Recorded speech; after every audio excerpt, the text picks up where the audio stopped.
So how has singing and specifically songwriting changed your perspective on what it means to worship God in song?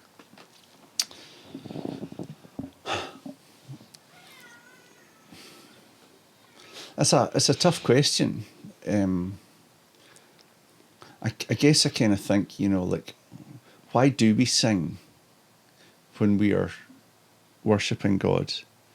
Like, what is it about singing that is particularly central to, what we do in church? And it's like a kind of central part of your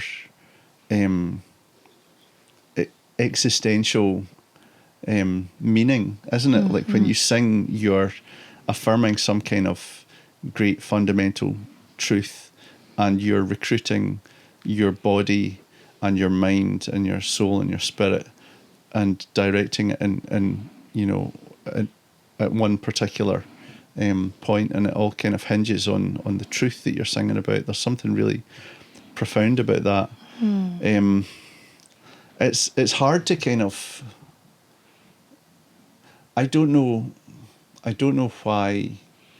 Right. Well, here's an interesting thing. Right, on that subject, if you think about music, and why music is so compelling to us, God has made us in His own image, and if you look at the book of Genesis and you look at how God is a creative God who makes things and imposes order onto chaos and sees that it is good, it is fundamentally good. That is what music is. Music is the imposition of order onto chaos. And like, you know how like 440 hertz is like the note A on the piano, and then if you double it to 880 hertz, then it's the note A again, but it's an octave up. Our ears hear those oscillations and make that connection. They can hear when those two notes are in unison, when they are an octave apart. We hear that kind of order, and we see patterns, and we see distinctions, and we see that is good and beautiful, because we are, as human beings, we are existentially confronted with the threat of chaos and of meaninglessness and pointlessness. And music itself becomes this thing which affirms the goodness of order and distinction. So when God is making a distinction between dark and light, the day and the night, and the land and the sea, and the plants and the animals, and and humans, that is the kind of ultimate distinction. And there's this distinction between the creation and the creator as well. These kind of distinctions and delineations help us make sense of the wide array of creation, and they help us bring order into chaos. So music is about contrast as well. It's about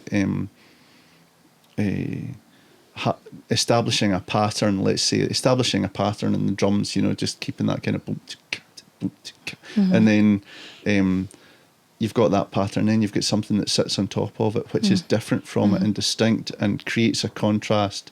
And you're creating different textures and light and darkness and stuff. And I love that music allows you to do that. And then when it's song, you're recruiting something that is even more particular and even more specific, when you are identifying a specific truth that you are singing about, and you're using all of these wonderful gifts that God has given you, this hugely complex and mysterious beauty. You're building it all up from a basis, and then you're articulating it in a precise way by saying this is about God, and this is about the goodness of God and the truth about that. I think there's something really magnificent about that. Yeah. I think that's such a great thing to be able to do. I think that's so good that we do that in church, that we sing in church. And it is something that really inspires me to try and write better and to perform better and sing better and encourage people to do the same and, you know, affirm that beauty and that truth. So Yeah. I don't know if that really answers your question, but I love talking about that kind of I've never stuff. thought of it like that. I'm not either. And I guess what you're saying is pointing towards why, like how as creatures we were made to worship. And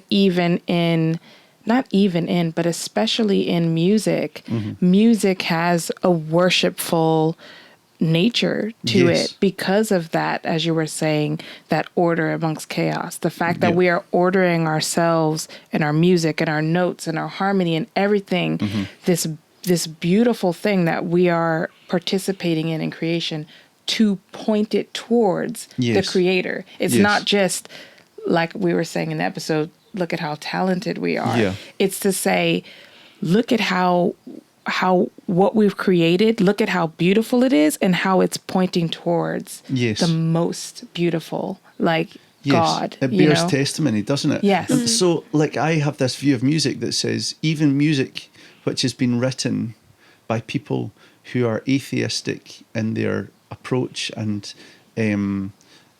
anti-religious in their sentiment, if they use music, they are using God's tools and bearing witness to God's goodness, even when they are trying to disassemble it. Do you know, it's like you can't use his weapons against him in that sense. You know, it's like, okay, well, you're trying to deface it and things like that in some aspect of the sentiment. You know, and that's, you know, that's on you. But the fundamental truth is God has given us music, and it's a wonderful, wonderful thing, and it shows us just how wonderful He is in a way that I don't think anything else does. I don't think, you know, visual beauty, I think, is maybe another way that He does that. Maybe the power of storytelling and